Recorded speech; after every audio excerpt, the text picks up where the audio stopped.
I can still hear his laugh. It wasn't joy. It wasn't pride. It was possession. The day I walked into the living room, papers in my hand, heart pounding with the triumph of years of sacrifice, I thought I'd finally done it. I thought I'd earned his respect. I laid the deed on the table, my voice trembling but proud. "Dad, the house is paid off. No more debt. It's finally ours." He didn't even look at the papers. He looked at me, and then he laughed. "Great, now pack your bag. Your brother's moving in." The words hollowed me out. Like all my sweat, my overtime shifts, my skipped meals, meant nothing. My brother, the golden son, who never paid a single bill, who stumbled from one failure to the next, was the one he wanted here. Not me, never me. I stood frozen. My lips moved before I could stop them. 4 words. Low, controlled, final. "Not this time, Dad." His smile faltered, just slightly, but I saw it, and in that instant, I knew. The game had changed. It wasn't the first time he'd done it. When I was 15, I saved up for a laptop by working weekends at the diner. He gave it to my brother 2 weeks later, telling me I didn't need distractions. When I graduated college with honors, he didn't come to the ceremony. He was busy bailing my brother out of another failed business scheme. When I bought groceries, paid utilities, kept this house alive through years of his neglect, he said nothing. But the moment my brother stumbled through the door, he opened the fridge like it was a royal banquet. That house was my prison, my responsibility, my legacy. And now it was finally mine, I thought. The shift inside me was quiet. I didn't shout. I didn't cry. I planned. I stayed in my room that night, listening to him chuckle on the phone, no doubt telling my brother the good news. My chest was tight, but my mind razor sharp. The deed was in my name, solely mine. Every payment traceable, every receipt undeniable.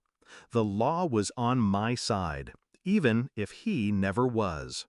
He thought control was permanent, that I'd always bend, always yield. He forgot the years I spent learning silence, not as surrender, but as strategy. So I gathered what mattered: documents, keys, evidence. I waited for dawn. The next morning, he woke up to silence. No clatter of breakfast, no hum of the kettle, just silence. When he opened the front door, he saw it taped there. Notice of eviction. Signed by me. Filed legally. Stamped by the county clerk the week before. Because I knew. I knew he'd try this. I knew someday he'd push too far. His face turned white. The house he thought he owned, the house he believed was his empire. It wasn't his. It was never his.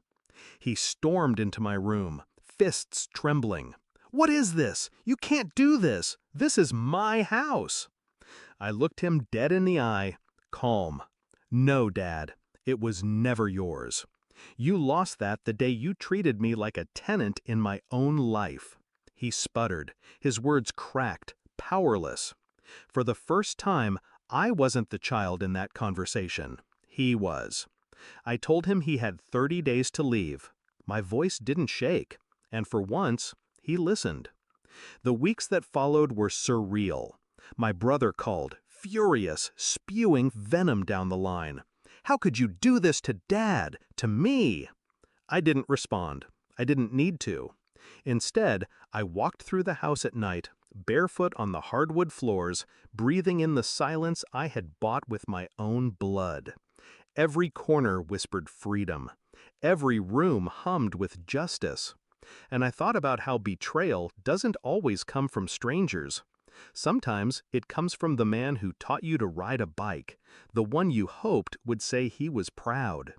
But betrayal cuts deeper when it's family, because you spend years thinking love will save you, until you realize respect is the only currency worth anything.